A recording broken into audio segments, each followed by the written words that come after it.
So ayan, sobrang init po dito sa ating location guys. Ayan, at ang gagawin ko ngayon, silipin natin yung ating mga plant dito sa ating plant truck.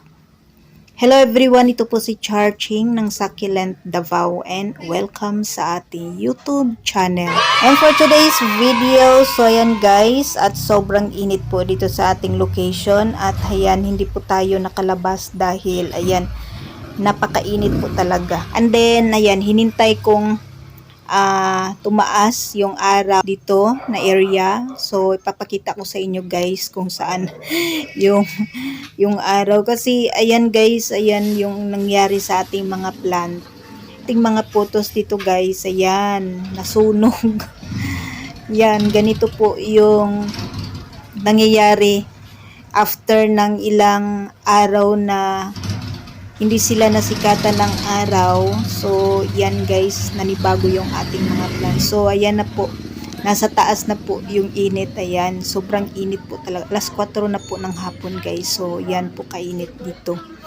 So, kanina, nilagyan ko to ng yung cover. Dahil, ayan, napakainit po talaga. So, hindi nila kinaya kasi yung mga plants natin guys, ayan, nasanay silang malamig. Malamig naman po sa umaga, kaya lang pagka tanghali na sobrang init po talaga dito. Ayan, nasanay sila sa malamig na panahon. And then ngayon ay bigla na lang po uminit, and then mamayang gabi ay naman po, malamig, sobrang lamig po. And then sa umaga napakalamig po, and then pagkatanghali na po ay sobrang init naman po dito sa ating area. So yan yung nangyari guys, and then heto yung ating mga succulent. Ayan, nasunog. Ayan, sobrang, ay naku, nakakasad kasi bagong tanim natin to. Ayan, nasunog agad.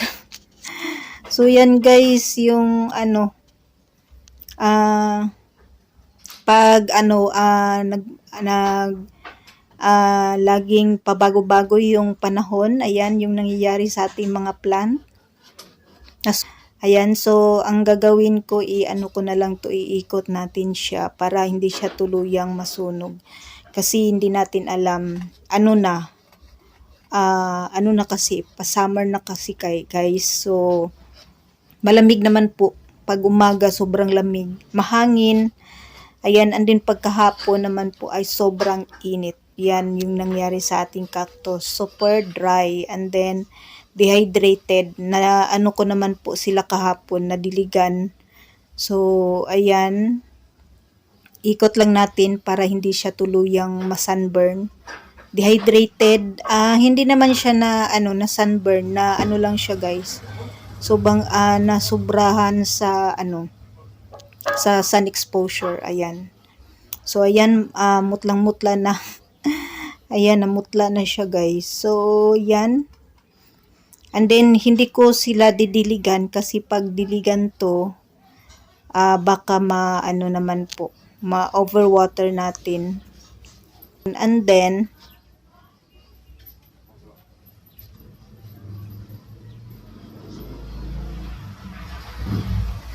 ayan, nag-check ako ng ating mga cactus dito na side. Ayan, okay naman po. So, heto, meron ding na-dehydrate. Ayan. So, talaga, yung init dito na area guys, ito yung na-dehydrate. Ayan, ang init dito na area. Ayan, yung iba.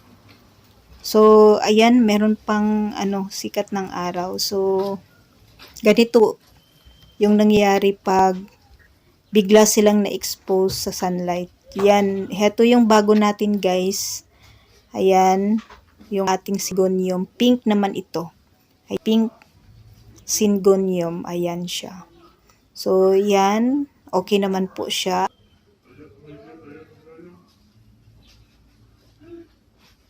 And then, heto medyo matamlay. So, yan yung dito lang na naman na dito lang na side, dito na area yung sobrang napiktuhan talaga ng sobrang init. Kasi sa ibang natin area ay hindi naman po masyado. So, heto sila yung tinitingnan natin. Yung ating mga haworthy, okay naman po. Yung ating rose guys, ayan, na ano na siya. Sobrang dehydrate. And then, heto guys, meron akong napansin. Heto yung plant ko, yung cactus natin ay tingin ko parang na-fungus siya. Ayan. Na overwater ko ata to siya guys. And then, ang nangyari, parang nag-crack. And then, na-fungus. Ayan siya, oh. Nasubrahan siguro to ng tubig.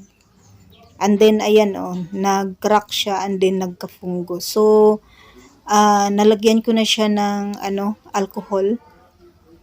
Ayan, hindi ko siya dinidiligan kasi baka siya, ma-overwater natin. And then, baka magka-rot. So, i-dry lang natin siya guys. Kasi meron akong isa na nagkaganito din. Nagka-fungus. Ang ginawa ko, hindi ko siya dinidiligan. So, pinapadry ko lang siya. And then, lagi ko siyang ini-sprayhan ng alcohol. So, ganyan yung itsura niya guys. Naging, pangit na siya. Siya brown na tuyo naman po siya. Hindi po siya. So, heto yung na-fungus natin na before. Heto siya, nung dumating siya, ayan, nagka-fungus siya. Heto siya guys. And then, ang ginawa ko, hindi ko siya dinidiligan. And then, ini-sprayhan ko lang siya ng alcohol. So, yan, at nag-full bar na po yung ating plant. So, kulang to ng araw. So, kailangan ko siyang i-expose sa sunlight. Ayan. And then, heto guys, ay dehydrated din. Pero matigas naman siya. Ayan, nadiligan ko na to kahapon eh. Madali lang silang mag-dry kasi mahangin and then sobrang init dito na area. And then heto din, na siya oh. Dehydrated din. Ayan, yung mga, to siya, mga free to ng ating seller. So, yan, at malaki na sila, pero, ayan, dehydrated guys. Sobrang init dito na area. So, heto na tray, ayan, okay naman po yung, natin dito, mga LB. Ayan sila, okay naman po. And then, ang gaganda ng kulay. Heto yung crested natin guys, ayan. Malaki na siya. Ito yung crested natin, ayan. And then, maganda yung kulay niya kasi, Then, heto yung red, ayan. Yung red natin. And then, heto, magaganda na yung kulay. Heto, perfect na siya, ayan. Ganda ng pattern. Yan yung gusto ko sa, sa LB kasi napakaganda ng kanyang pattern. So, yan, heto din. Ayan, and then okay sila dito kasi hindi na-dehydrate. Kasi mainit din po dito nga area guys. So, yan at naman po sila, naka-survive. Pero ito nadiligan ko din to kahapon. So, ayan, at bilis pong matuyo yung kaniyang soil.